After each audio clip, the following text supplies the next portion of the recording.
Salut à toutes et à tous, et bienvenue sur ma chaîne Histoire criminelle réelle.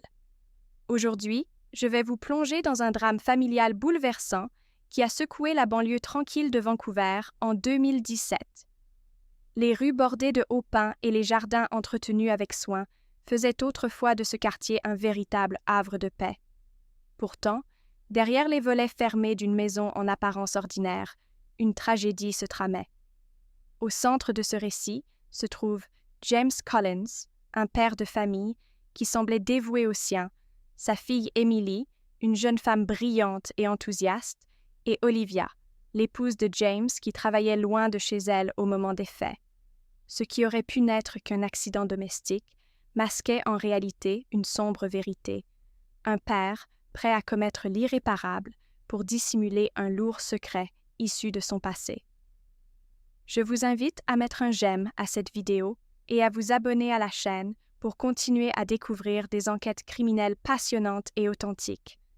Le soir où tout a basculé, la victime, Emily Collins, n'avait que 19 ans.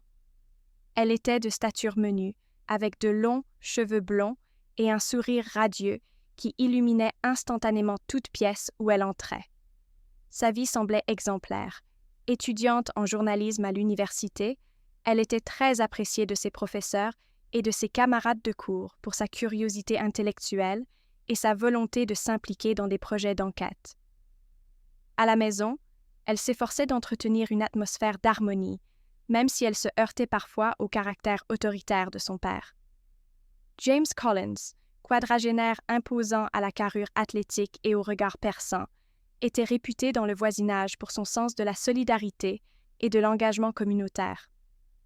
Toujours prêt à aider pour organiser des collectes de fonds ou donner un coup de main lors des événements locaux, il était considéré comme un pilier de son quartier. On le trouvait charismatique, protecteur et profondément investi dans le bien-être de sa famille. Beaucoup pensaient qu'il menait une vie parfaitement rangée et que rien, jamais, ne viendrait ébranler son existence modèle. Pourtant, derrière les façades souriantes et les chaleureuses accolades, régnait à l'intérieur du foyer une tension latente. Olivia, l'épouse de James et mère d'Emily, s'était fait une place dans le monde de l'architecture d'intérieur. Son travail l'amenait fréquemment à voyager et à rester de longues périodes à l'étranger, cherchant de nouveaux contrats prestigieux. Ses absences répétées avaient pour effet de laisser James et Emily seuls ensemble, dans un tête-à-tête prolongé qui, peu à peu, creusait un fossé dans leur relation. Emily, de son côté, aimait son père, mais ne supportait pas toujours son tempérament dominateur. Paradoxalement, elle conservait avec lui une forme de complicité.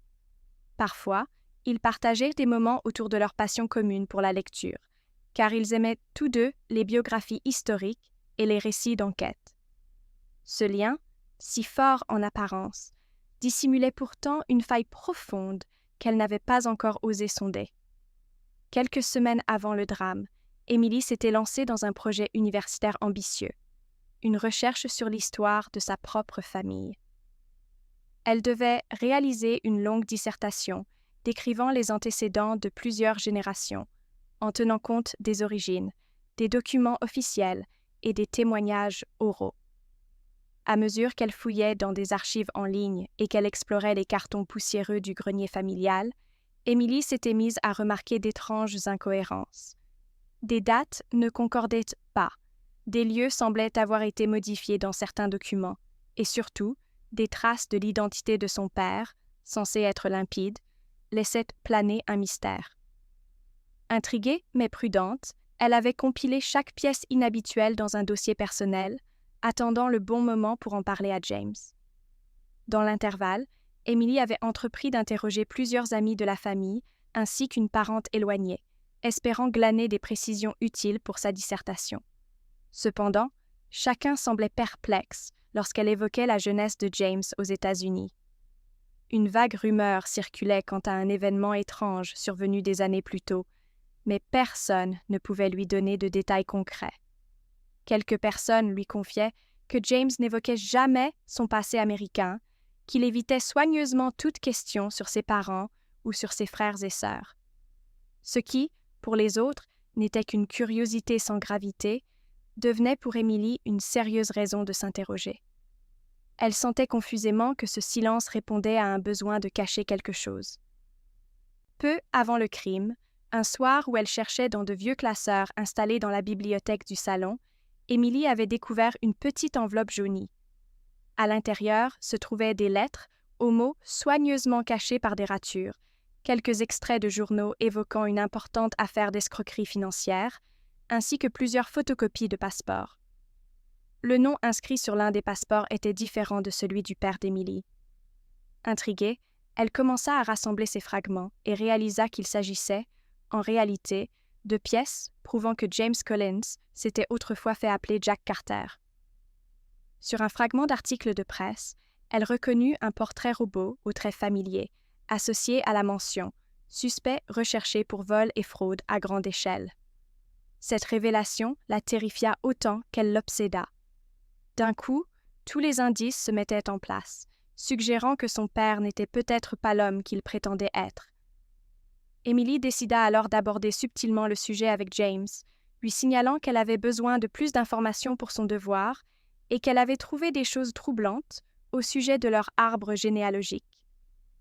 Plutôt que de la rassurer, il manifesta un agacement inhabituel et coupa court à la conversation, arguant qu'elle perdait son temps avec des broutilles sans importance.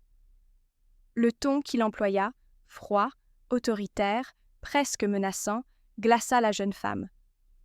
Elle n'osa plus insister ce soir-là, car elle percevait une nervosité grandissante chez son père, une fébrilité qui, à ses yeux, était déjà un terrible aveu. La nuit où Emily disparut, tout semblait normal en apparence. James était rentré de son travail, la jeune femme venait de terminer une entrevue au téléphone avec un camarade de l'université. Ils avaient brièvement échangé sur le dîner, chacun se retranchant dans une pièce différente de la maison.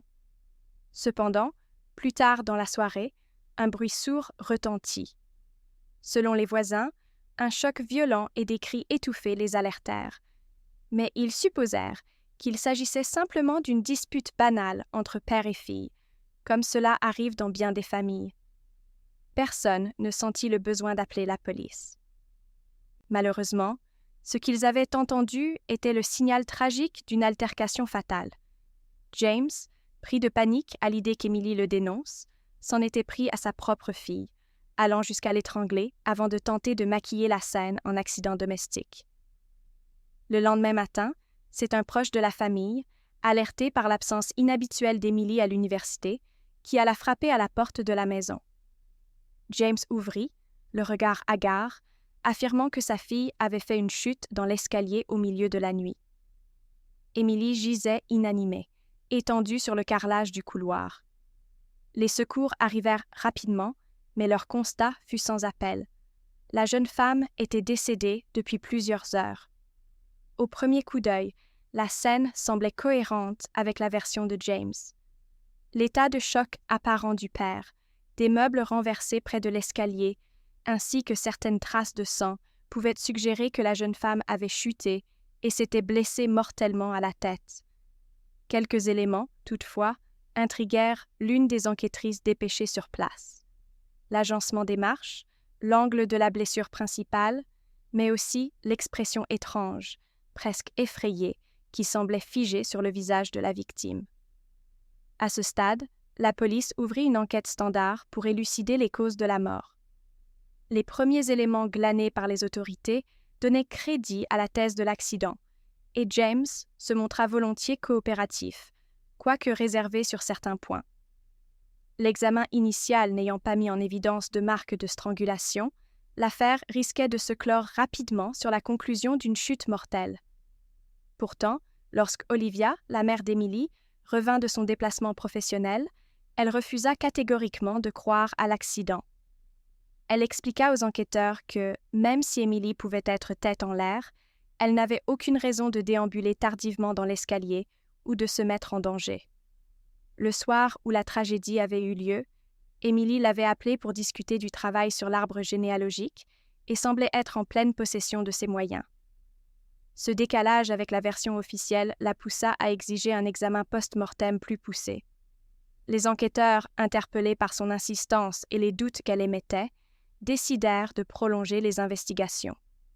2 détectives principaux furent chargés d'éplucher toutes les pièces de l'affaire.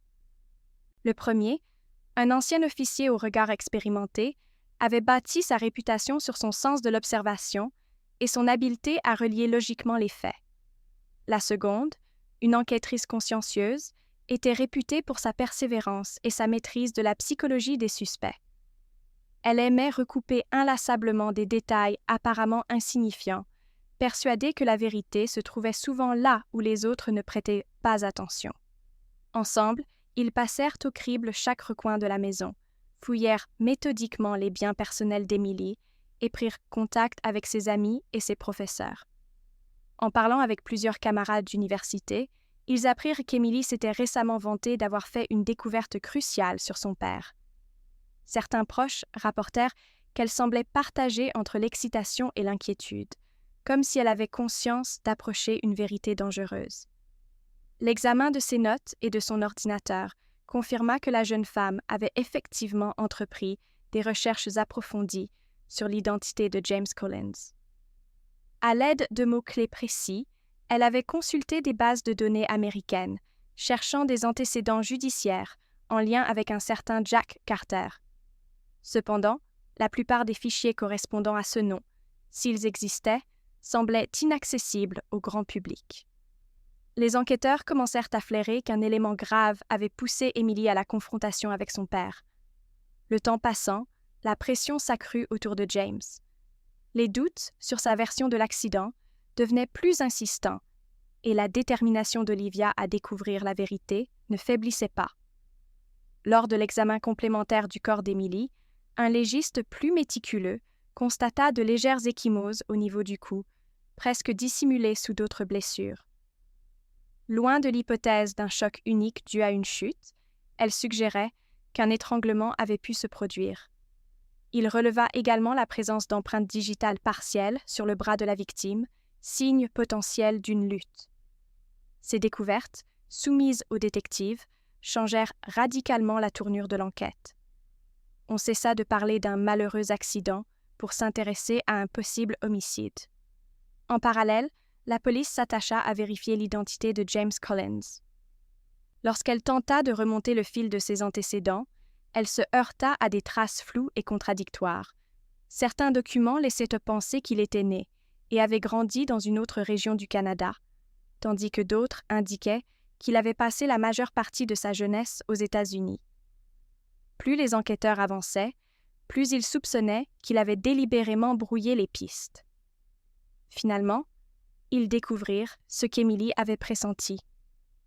James Collins n'était pas l'homme qu'il prétendait être, mais se nommait autrefois Jack Carter.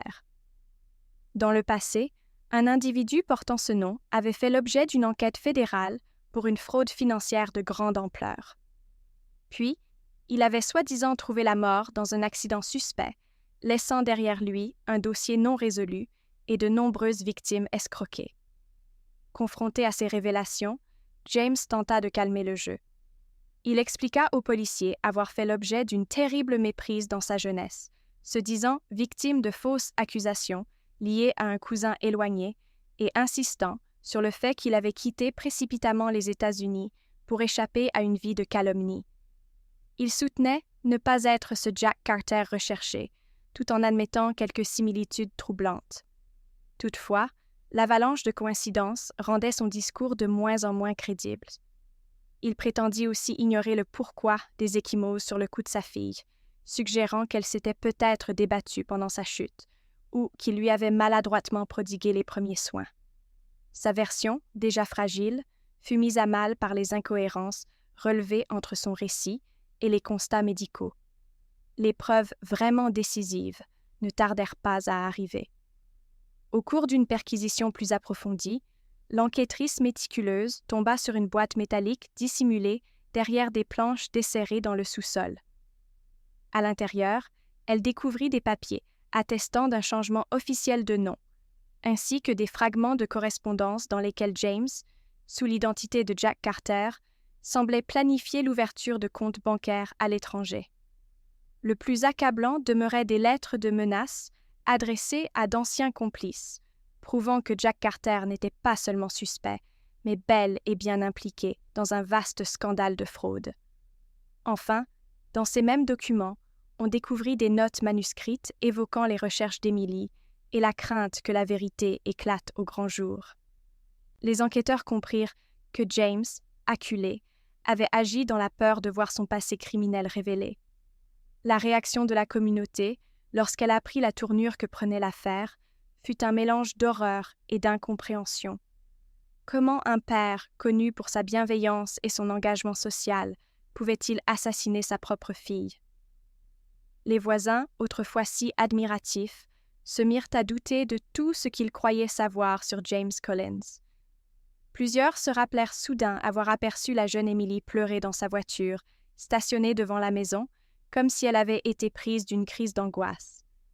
D'autres reconnurent que James avait parfois un comportement curieusement rigide et qu'il n'aimait pas que l'on conteste ses décisions. Ces détails, ignorés ou minimisés auparavant, acquirent soudain la dimension de signaux d'alerte tragiquement négligés. Au moment de l'arrestation, James maintint son innocence quant aux circonstances exactes du décès d'Emily, mais son passé enfin mis à nu l'obligeait à admettre avoir bâti une vie sur des fondations mensongères. Il fut inculpé pour meurtre au premier degré et pour divers chefs d'accusation liés à ses fraudes antérieures, tandis que son dossier fut confié à un procureur chevronné, déterminé à obtenir la peine la plus lourde possible. L'avocate de la défense, elle, présenta un argumentaire contournant la question de l'usurpation d'identité, se concentrant sur l'idée que la mort d'Emily pouvait être un terrible accident, que James avait eu un mouvement de panique et qu'il ne s'agissait en aucun cas d'une volonté préméditée. Dans son plaidoyer, elle tenta de brosser un portrait d'un père endeuillé et dévasté par la perte de sa fille, incapable de se remettre de ce drame et victime de ses propres erreurs passées. Le procès, qui s'ouvrit quelques mois après l'enterrement d'Emily, attira beaucoup d'attention. Dans une salle d'audience comble, le procureur exposa soigneusement les résultats de l'enquête.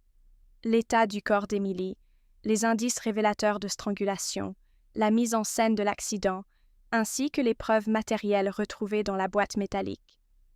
Il démontra que James avait non seulement un mobile solide, évité à tout prix que sa fille ne révèle son passé, mais qu'il avait également la force et la détermination nécessaires pour commettre un tel geste.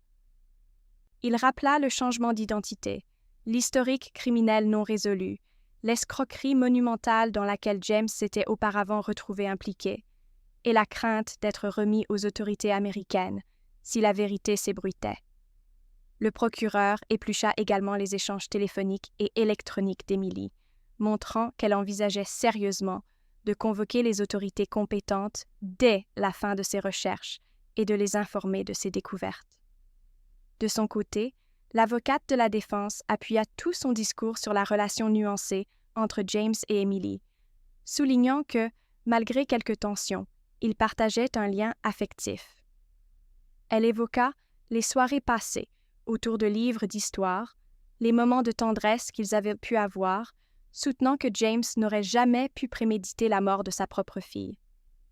Elle insista sur l'idée d'un accès de colère incontrôlable, engendré par la pression psychologique d'un passé qu'il n'assumait pas, se traduisant par un geste brusque qui aurait mené au drame.